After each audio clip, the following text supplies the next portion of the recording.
sunny day in Seattle. Here today to talk about Slinger. This was a project that I backed on Kickstarter about, I'd say 18 to 20 months ago, and just received it. And really super excited about it. I've taken it out for a few hits now, and I'd love to just kind of put it through its paces and show you guys what it's capable of. Show you some of the upsides and downsides of hitting with this. Okay. All right, first off, very well branded, obviously. Lots of logos all over the place. It's kind of built like a piece of well-constructed luggage. You got the pull-up handles, got the kind of heavy-duty wheels, got a couple of backpack type handles here that are hooked. They got really heavy-duty hardware to hold them on, so that's kind of nice. I would say the padding's a little light for the weight of this thing. It weighs about 40 pounds, and that's not just totally fully loaded up with balls and other gear. So it's not the lightest thing in the world, but most of the time you're just going to be getting it out of the car and onto the ground and rolling it onto the court. So I've been pretty happy with that. It's got lots of side pockets here. Put your it comes with charging cable and room to put your wallets and keys. Lots of nice wayfinding on the pockets. Come to this end, there's another one, and that says put your phone in there. Comes with a little phone holding attachment, which I guess is kind of nice. The big basic stuff is that it's got a compartment for your bag. Pull this sucker out, and just a pretty standard bag, but holds about 4 rackets. That's what I've got in it right now. A couple backups. It's got the main ball compartment. Let's do that. Load it up with a bunch of balls. Have a little conversation about balls a little later. And then the main control panel here, we'll go over this in just a bit, but that unzips pretty easily. And this is all doing it while I'm holding the camera. And that's where the controller is. You'll notice there's gets to be a little bit of lint from the balls when they come out. That starts wearing down as the balls get worn down. Yeah, everything's looking pretty great. So let's set it up and take it for a hit. Okay, here we have the set up the Slinger on the court about midway, well, about 3 feet off the tee towards the baseline. In my experience right now, that's kind of the good place for it to be.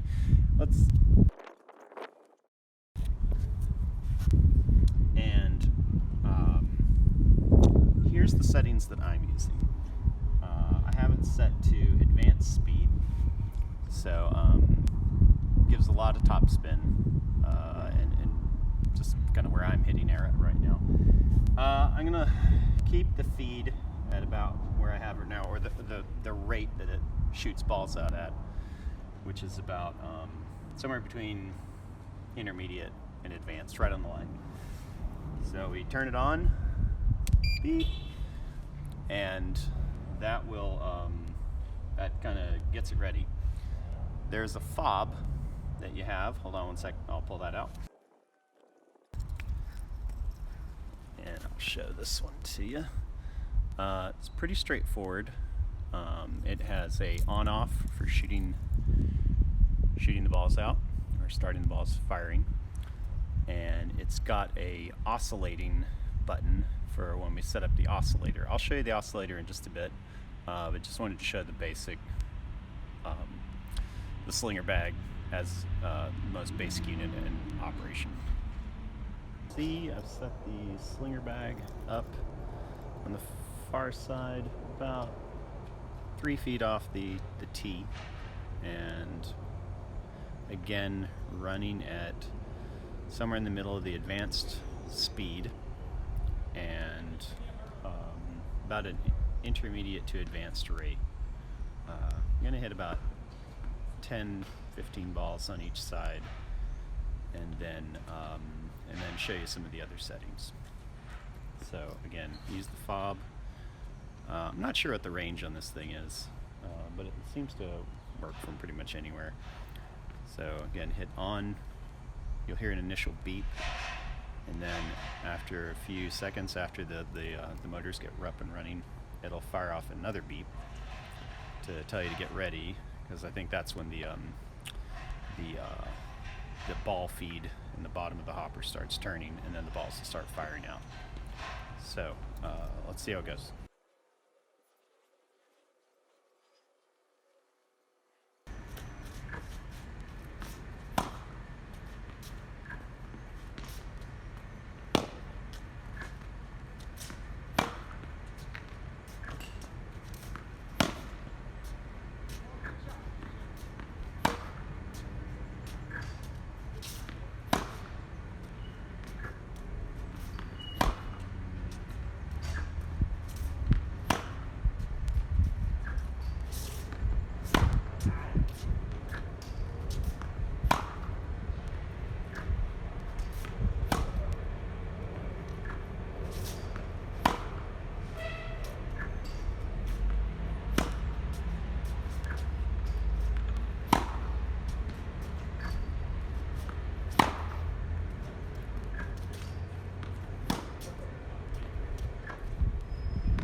Okay, so interesting. I've not seen that issue before with the fob, but I am in kind of a strange area where I'm hitting right next to a radio tower and a huge water tower, so maybe that's got something to do with it. Like literally, if you look around, it's like aerial tower, aerial tower, aerial tower. Anyway, maybe that's got something to do with it. I don't know. But once I got close enough, it worked, and there's enough time to jump around, and it's not a huge issue, and it hasn't been an issue in other courts. Not sure. So that's the regular hitting mode, and now I'm going to try and set it up for to try to hit volleys. I'm going to move the camera a little bit closer for that. Okay. To set up volleys, and well, pretty much to set up any type of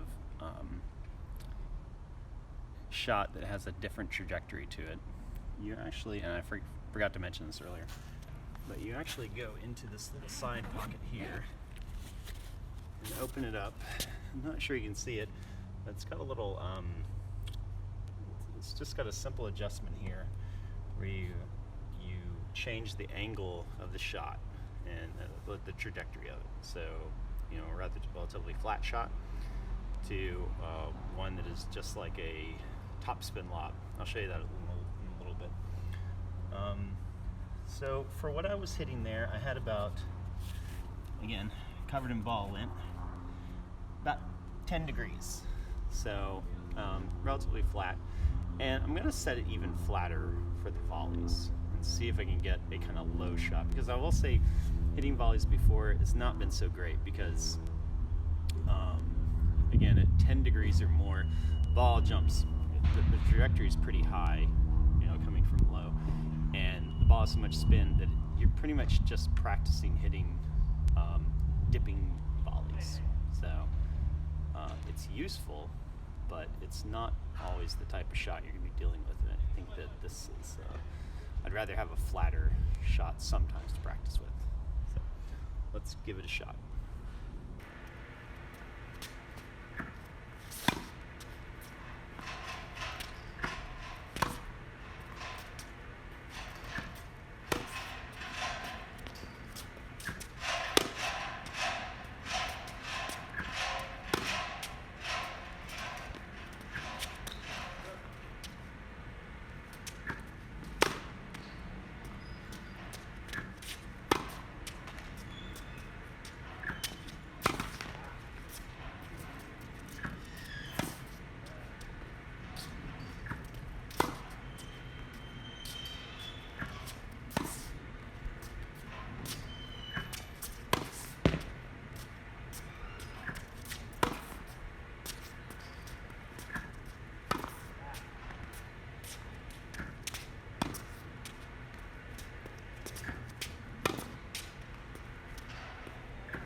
as you can see, somebody needs to work on their volleys, which is what's great about having a machine like this.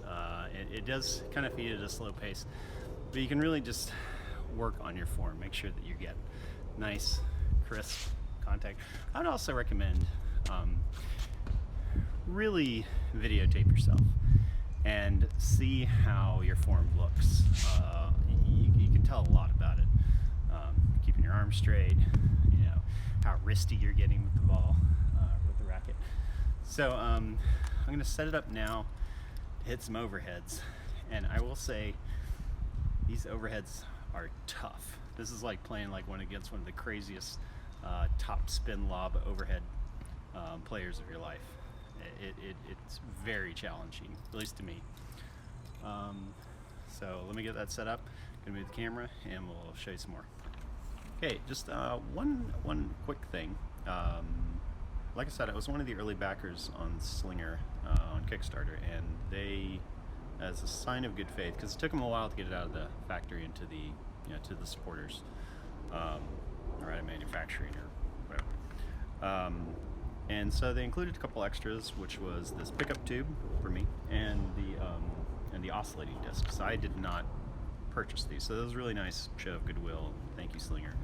And this one's pretty simple. It's just a Slinger branded pickup tube, and twist, open, twist, open, twist again, pick up balls. So pick up some balls real quick, and then we'll get the overheads going.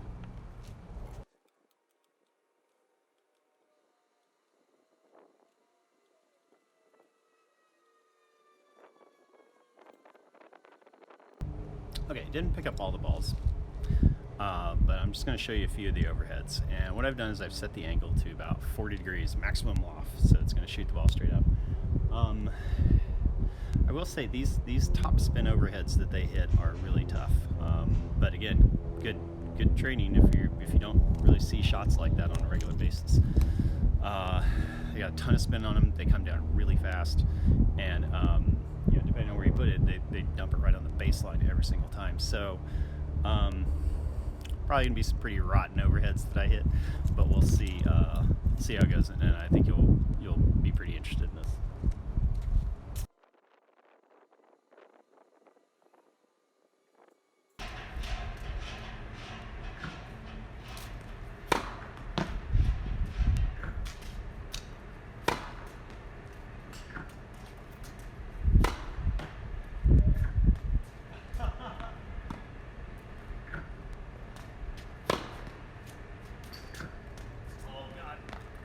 In.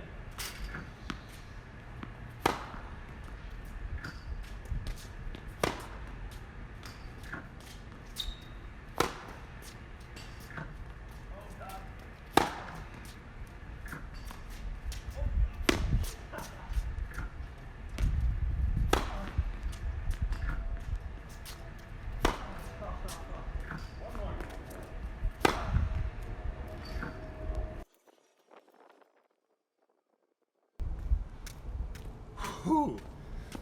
Okay, good grief, that thing's tough. It's like, as you can see, a couple of those balls are like, if I ever hit a top spin lob like that in a match, I'd be so pumped. Again, I think what we'll see next is I'll set up the oscillator, try to catch my breath, and I'll put that through its paces. Again, I have not had this issue with the fob before, and I really do think it's the possibility of all these cell towers that I'm playing literally right next to. Maybe? Okay, so we're going to set up the oscillating deck. Pull it out of the bag here. As you can see, again, well branded. And I believe it's just a deck that it sits on and then rotates the slinger left and right, just to kind of move you from side to side. As you can see, there aren't any real settings on it as far as like, how far you want it to range. It's pretty simple. And let's get it set up, and we'll show you how it hits.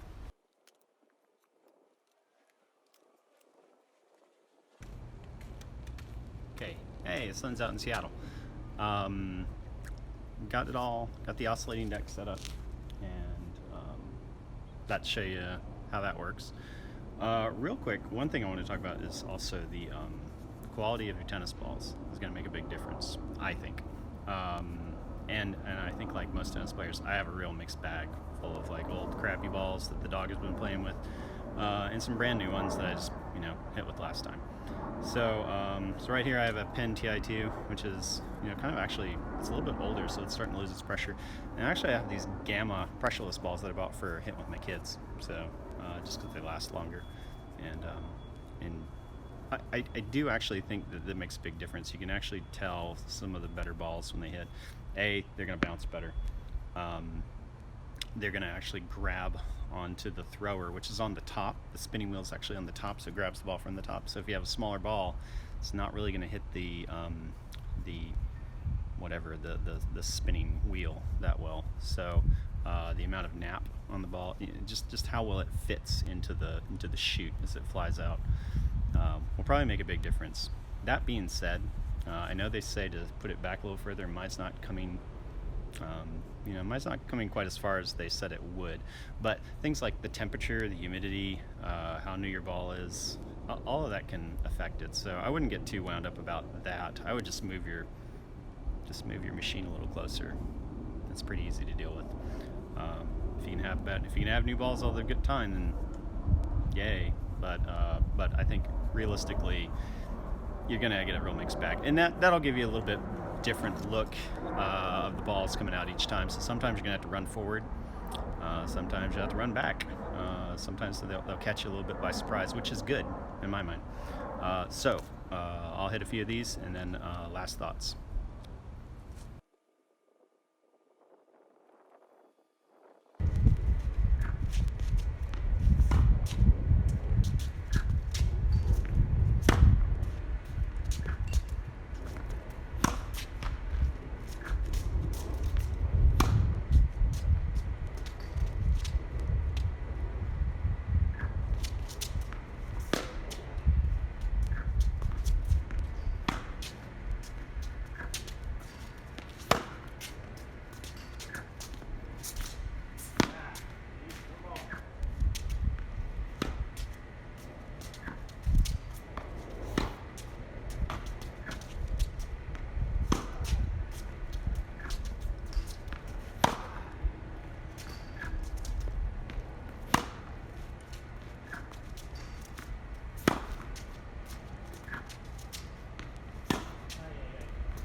I think that's a pretty good spot to end it.